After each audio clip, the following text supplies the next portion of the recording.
Welcome to The Explainer. Today, we are going to tackle a big one, cryptocurrency.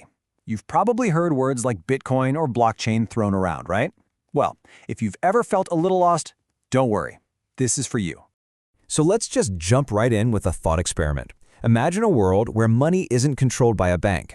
What if you could send money to anyone, anywhere on the globe, like instantly, with no middleman taking a cut? Well, that, in a nutshell, is the huge idea behind cryptocurrency. Okay, so what is this stuff, really? Let's get right into it and break down what we're actually talking about when we say digital money. All right, so at its very heart, cryptocurrency is just digital money. The crypto part, that comes from cryptography, which is basically just a super strong form of digital security. You can almost think of it like a digital wax seal on every single transaction, making it practically impossible to counterfeit or mess with. Now, there are three things that really make crypto stand out from regular money. First up, it's totally digital. It only exists on computers. Second, and this is the real game changer, it's decentralized. This means no single company, no government, nobody is in charge. The whole network is run by its users, so no one can just freeze your account or stop a payment. And third, it's peer-to-peer. You can send money straight from you to someone else without a bank getting in the way. Okay, but how on earth does all this work if there's no bank in the middle, right? Well, the answer is this incredible technology called the blockchain. Seriously. It's the engine that makes the whole thing go. You know, the easiest way to wrap your head around the blockchain is to picture a shared Google Doc. I'm serious. Imagine a document that's shared with millions of people.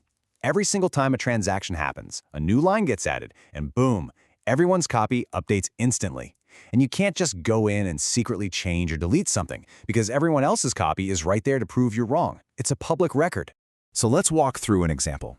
Sarah wants to send some Bitcoin to David. Her request gets broadcast out to the entire network. Then, computers all over the world jump in to verify that the transaction is legit. Once it's confirmed, it gets bundled up with a bunch of other transactions into what's called a block.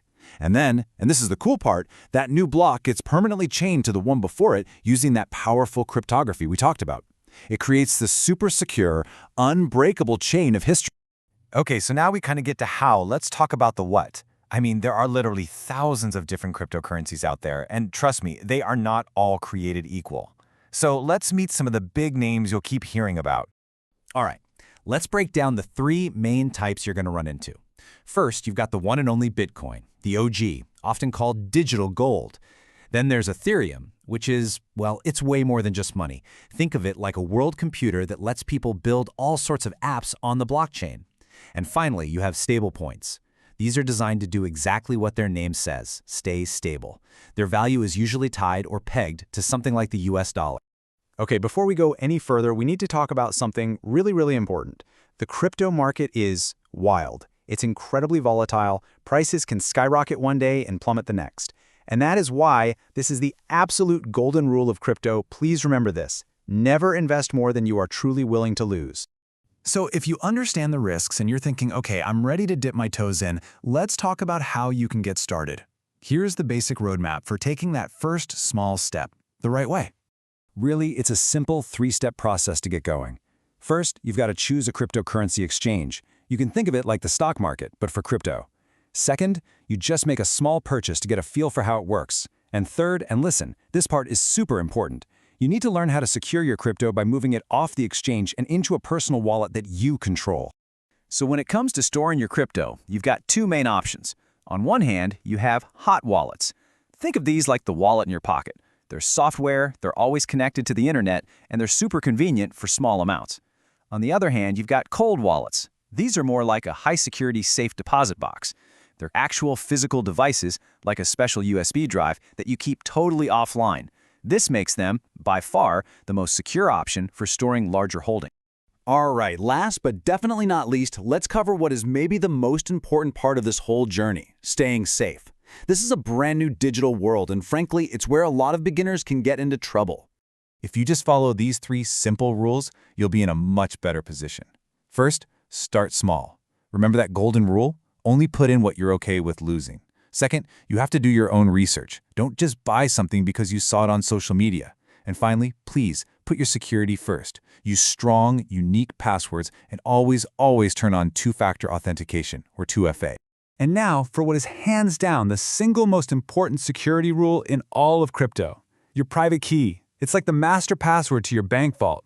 It gives you and only you access to your money. If you lose it, your crypto is gone forever. No customer support to call. And if you share it with someone, you are literally handing them the keys to your vault. You have to protect it with everything you've got. And while you're out there, keep your eyes open for these common traps. First, if someone is promising guaranteed high returns, run. That's a huge red flag. Be super careful of phishing scams in your email trying to get your personal info. Try not to let FOMO, that's the fear of missing out, push you into buying at the top of a price spike. And finally, avoid keeping large amounts of your crypto just sitting on an exchange. They can be targets for hackers. So, there you have it. The absolute basics, from the blockchain itself to how you can buy some and, most importantly, how to stay safe. You now have the building blocks, and with that foundation, you can start to think about the really big question. Is this the future of finance? What does this technology actually mean for the world? Well, that's a question for you to explore.